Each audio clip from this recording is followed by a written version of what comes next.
आज हम NCERT math के अध्याय 3 का इंट्रोडक्शन पढ़ेंगे, निर्देशांक ज्यामिति। तो इसमें होता क्या है, इसमें आपके 4 चतुर्थांश होते हैं। आप पहले भी ये पढ़ चुके हैं क्लास 8 में, लेकिन यहाँ पे भी समझाना जरूरी है। तो इसमें हमारे 4 चतुर्थांश होते हैं और वो बने होते हैं अक्षों से। ये जो क्षैतिज रेखा होती है पड़ी जो आपकी संख्या रेखा है, कुल मिला के एक तरफ देखिए, ये जो सेंटर में है वो है आपका मूल बिंदु ओ। इसको इंग्लिश का अक्षर ओ भी बोल सकते हैं, वैसे गणित का अक्षर 0 भी बोल सकते हैं कि ओ इसलिए ओरिजिन मतलब जो मूल बिंदु होता है। तो 0 1 2 3 4 और आगे जितने भी आप इधर माइनस में संख्या है, राइट में है आपके प्लस धनात्मक संख्या है और लेफ्ट में आपके हैं ऋणात्मक संख्या है। तो ये आपकी संख्या रेखा हुई। तो क्षैतिज रेखा जिसको हम एक्स अक्ष बोलते हैं, उसके राइट हैंड साइड पे एक्स होता है और उसके लेफ्ट हैंड साइड पे एक्स डैश माना जाता है। ऐसे ही जो हमारी ऊर्ध्वाधर रेखा होती है वो हमारी होती है वाई, और जो नीचे होती है उसको हम वाई डैश मान लेते हैं। ठीक है, अब हमें इसमें क्या करना होता है, इसमें हमें 4 चतुर्थांश मिलने। जो एक बॉक्स है वो कहलाता है चतुर्थांश, यानी कि ये हमारा क्या कहलाएगा, चतुर्थांश। तो इस जो हमारा जहाँ पे हमारा पॉजिटिव नंबर्स आते हैं दोनों तरफ, वो हमारा प्रथम चतुर्थांश कहलाता है। तो पहले तो ये देख लेते हैं कि इसमें कुल कितने चतुर्थांश बने, 4। पहला प्रथम चतुर्थांश, दूसरा द्वितीय चतुर्थांश, तीसरा तृतीय चतुर्थांश और चौथा चतुर्थ चतुर्थांश। हमने पहला हिंदी में लिख दिया है, बाकी आप नोट कर लेंगे हिंदी में। तो हमारा 4 चतुर्थांश बने, प्रथम चतुर्थांश, द्वितीय चतुर्थांश, तृतीय चतुर्थांश, चतुर्थ चतुर्थांश।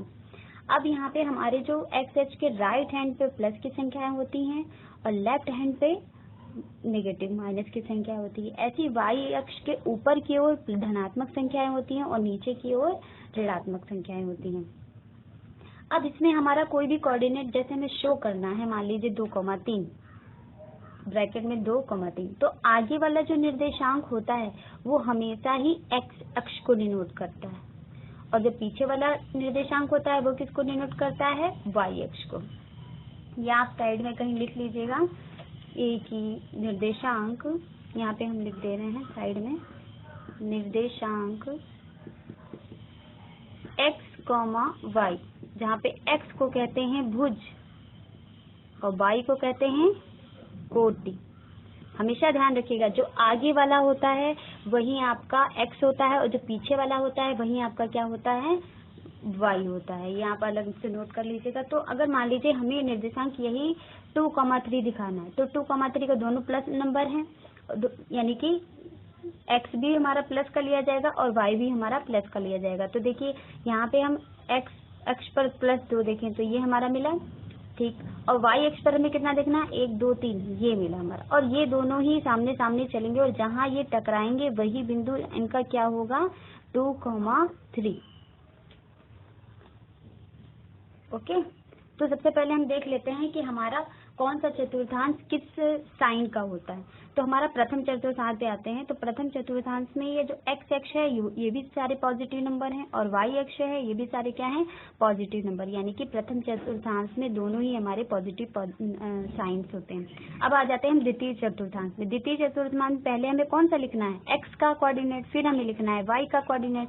तो एक्स का हमारा देखिए, एक्स के नंबर किस चिन्ह में है, माइनस में, किस चिन्ह में है, माइनस में, और फिर कॉमा वाई के हमारे निर्देशांक किस चिन्ह में है, प्लस में, यानी कि इसके जो चिन्ह आए वो आए माइनस प्लस। अब हम आ जाते हैं तीसरे चतुर्थांश में।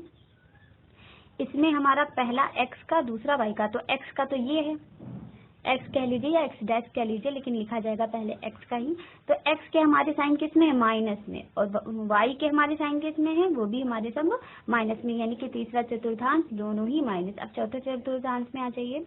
इसमें हमारा पहले एक्स का लिया जाएगा और एक्स किस में है, प्लस में, और वाई किस में है, माइनस में।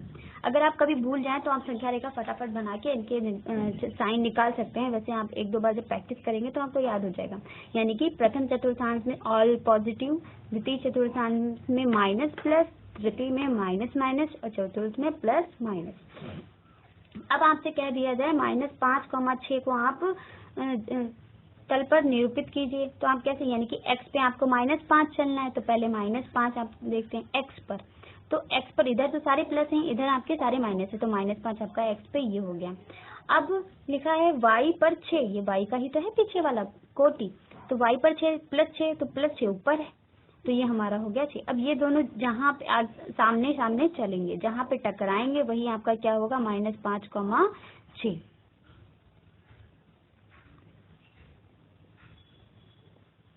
ये हो गया आपका प्लस।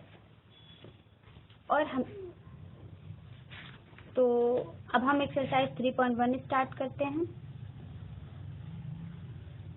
3.1 एक पहला क्वेश्चन है, एक अन्य व्यक्ति को आप अपने अध्ययन मेज पर रखे टेबल लैंप की स्थिति किस तरह बताएंगे। तो देखिए ये आपका कोई टेबल लैंप है, टेबल लैंप, और आपका यहाँ पे रखा हुआ है टेबल लैंप, आपका क्या रखा है यहाँ पे, लैंप रखा हुआ है। तो अगर और हमें किसी भी वस्तु की स्थिति बताने के लिए अक्षों की जरूरत होती है, अभी हमने नहीं बताया लेकिन अब बता रहे हैं, हमें किसी भी वस्तु की स्थिति बताने के लिए अक्ष की जरूरत होती है, जैसे x अक्ष और 2 अक्ष तो बताए हमने, x और y अक्ष। तो जो क्षैतिज रेखा है वो हमारा हो गया x अक्ष, और जो हमारा ऊर्ध्वाधर रेखा है वो हमारा हो गया y अक्ष, और ये हो गया इसका ओरिजिन, मूल बिंदु। अब हम सपोज कर लेते हैं कि हमारी जो मेज है वो स्केल से डिनोट करते हैं, जैसे हमारे स्केल में क्या होता है, सेंटीमीटर्स होते हैं, तो हम ध्यान करते हैं कि यहाँ से यहाँ तक 10 सेंटीमीटर होगा, फिर यहाँ से यहाँ तक 20 सेंटीमीटर। तो ये हमारा पहला पॉइंट मान लीजिए यहाँ तक आया, और ये डिस्टेंस जो हमारा स्केल में है वो हमारी हो गई मान लीजिए 25 सेंटीमीटर, ये हो गई x अक्ष पर। अब हम y अक्ष पर देख लेते हैं, y अक्ष पर हमारी ये जा रही है 35 लगभग, कितनी जा रही है, 35 सेंटीमीटर। तो किसी को भी बताना बहुत आसान है कि हमारा जो यहाँ से ये हम चलेंगे और यहाँ से इधर से हम चलेंगे, और जहाँ पे मिलेगा वो हमारा क्या हो जाएगा, x अक्ष वाला पहले 25 सेंटीमीटर, फिर हमारा 35। तो जो हमारी टेबल लैंप की स्थिति है वो कितनी है, टेबल लैंप की स्थिति, लैंप की स्थिति लिख देंगे 25,35। आप 25 समझ गए होंगे, 25 कहाँ से लिया गया है, x अक्ष से लिया गया, और 35 कहाँ से लिया गया है, y अक्ष से लिया गया है। अब क्वेश्चन नंबर 2,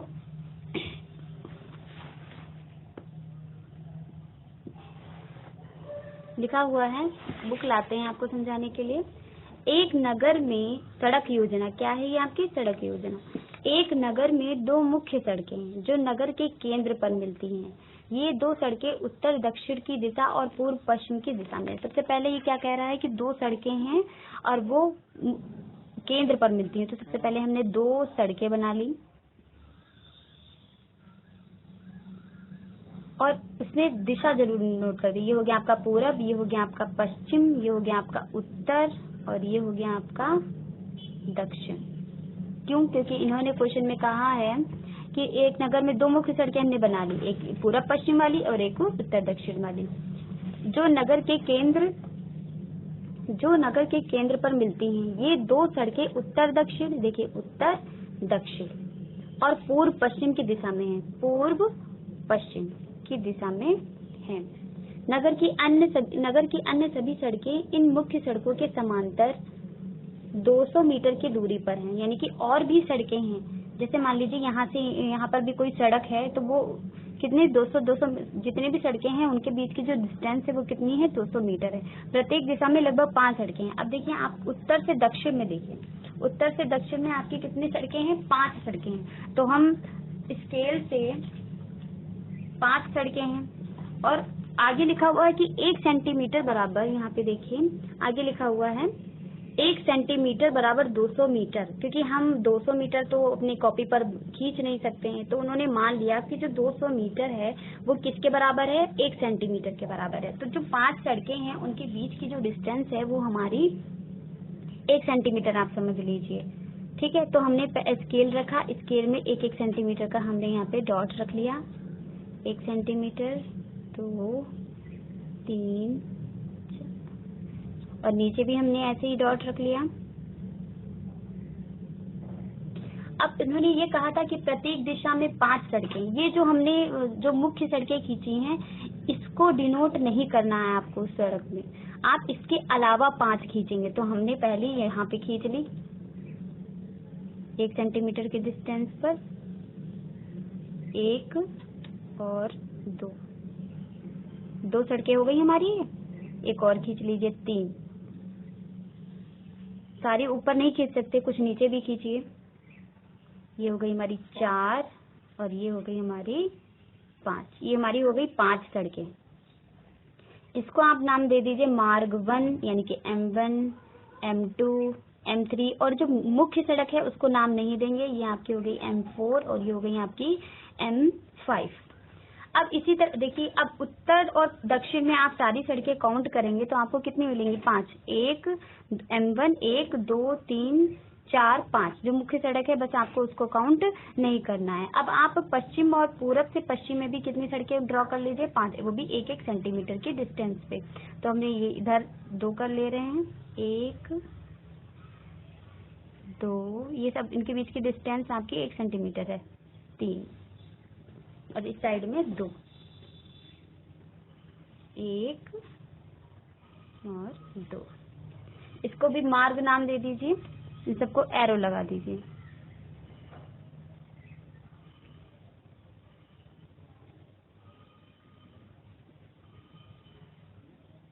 ये हो गया आपका M1, M2, M3, M4, M5। ये आपकी सड़कें बन गई। अब आगे लिखा हुआ है 200 मीटर का, यहाँ पे लिख देंगे कि 1 सेंटीमीटर बराबर 200 मीटर। आपको पैमाना लिखना बहुत जरूरी है। फिर अपने नोटबुक में नगर का एक मॉडल बनाए, सड़कों को एकल रेखाओं से निरूपित कीजिए। एकल रेखा मतलब सिंगल आपको रेखा खींचनी है, डबल कहीं पे भी नहीं करना है। अब आगे क्वेश्चन देखिए, लिखा हुआ है आपके मॉडल में एक दूसरे को काटते हुए अनेक स्ट्रीट हो सकती हैं। देखिए एक दूसरे को काटते हुए, देखिए हमने M1 हमारी इस तरीके से जा रही है और एक M1 ये जा रही है, तो 2 सड़कें यहाँ पे काट रही हैं, 2 सड़कें यहाँ पे काट रही हैं। तो ये सब क्या है? चौराहे हैं। ये आपके क्या है? सब चौराहे हैं। अनेक क्रॉस स्ट्रीट्स हैं। क्रॉस स्ट्रीट मतलब चौराहे हैं। एक विशेष क्रॉस स्ट्रीट 2 सड़कों से बनी हुई है, जिनमें से एक उत्तर दक्षिण दिशा में जाती है और दूसरी पूर्व पश्चिम दिशा में जाती है। तो पहली वाली हमारी जा रही है उत्तर दक्षिण दिशा में ऐसे ऐसे, और दूसरी वाली हमारी जा रही है पूर्व पश्चिम दिशा में, पूर्व पश्चिम दिशा में ऐसे। एरो बना लीजिएगा। आगे लिखा हुआ है प्रत्येक क्रॉस स्ट्रीट का निर्देशन इस प्रकार किया जाता है, यदि दूसरी सड़क उत्तर दक्षिण दिशा में जाती है और 5वीं सड़क पूर्व पश्चिम दिशा में जाती है। दूसरी सड़क देख लीजिए, ये है उत्तर दक्षिण दिशा में दूसरी सड़क। ये इस पे टिक कर लीजिए जरा सा। उत्तर दक्षिण दिशा में दूसरी सड़क और पूर्व पश्चिम दिशा में 5वीं सड़क। ये दोनों चलेंगी और चलकर जहाँ पे मिलेंगी वो बिंदु जो आया है, अब यदि वो 2,5 है, ये बिंदु कौन सा है आपका? 2,5 है कहेंगे। अगर इसको हम 2,5 कहेंगे तो इसी परंपरा से आपको ज्ञात करना है कितनी क्रॉस स्ट्रीटों को 4,3 माना जा सकता है और कितनी क्रॉस स्ट्रीटों को 3,4 माना जा सकता है। तो देखिए पहले उन्होंने कहा उत्तर से दक्षिण 2 दूसरी सड़क। तो देखिए ध्यान दीजिएगा, उत्तर दक्षिण बोल रहा है तो इसका मतलब है उत्तर दक्षिण आपका x है और जो पूरब पश्चिम है वो आपका y है। पूरब पश्चिम आपका क्या है? y है। तो आपको ये x, ये जो आपका 2 है वो x पर है और 5 है जो आपका वो y। तो उत्तर दक्षिण को उसने x माना है और पूरब पश्चिम को उसने y माना है। अब पूछा है कि कितनी क्रॉस स्ट्रीटों को 4,3 माना जा सकता है। तो 4 का मतलब हुआ कि उत्तर दक्षिण पर चौथी सड़क और 3 का मतलब हुआ कि पूरब पश्चिम पर तीसरी सड़क। तो उत्तर दक्षिण पर चौथी सड़क देखिए, तो उत्तर से दक्षिण में चौथी ये रही आपकी चौथी सड़क, ठीक है। और पूरब पश्चिम में तीसरी सड़क, तो तीसरी सड़क आपकी ये रही। तो चौथी और तीसरी जहाँ पे मिलेंगी वही आपका क्या होगा? 4,3। तो केवल एक ही पॉइंट आएगा 4,3 क्वेश्चन में ना, कि कितनी क्रॉस स्ट्रीटों को 4,3 माना जा सकता है। तो केवल एक क्रॉस स्ट्रीट को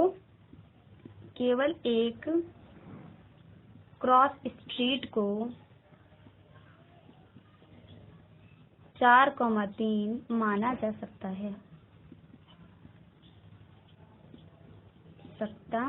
इसी तरह से दूसरा है कितनी क्रॉस स्ट्रीटों को 3,4। अब दूसरा है 3,4। तो हमें पता है कि पहला वाला हमें उत्तर दक्षिण ही देखना है, तो उत्तर दक्षिण में तीसरा मार्ग ये रहा और पूरब पश्चिम में चौथा मार्ग ये रहा, तो ये तीसरा यहाँ पर और ये चौथा यहाँ जहाँ पे मिले वहीं आपका क्या है 3,4। तो कितने क्रॉस स्ट्रीट को 3,4 माना गया है, तो इसमें भी आंसर क्या हो जाएगा, केवल एक क्रॉस स्ट्रीट को 3,4 माना जा सकता है। तो आपका ये क्वेश्चन बहुत सिंपल था, यही पूरा हो गया। बस इसको समझना है इसमें करना ज्यादा कुछ नहीं है इसमें, बस इसको मात्र समझने में आपका है। तो आपकी एक्सरसाइज कंप्लीट हो गई। Thank you.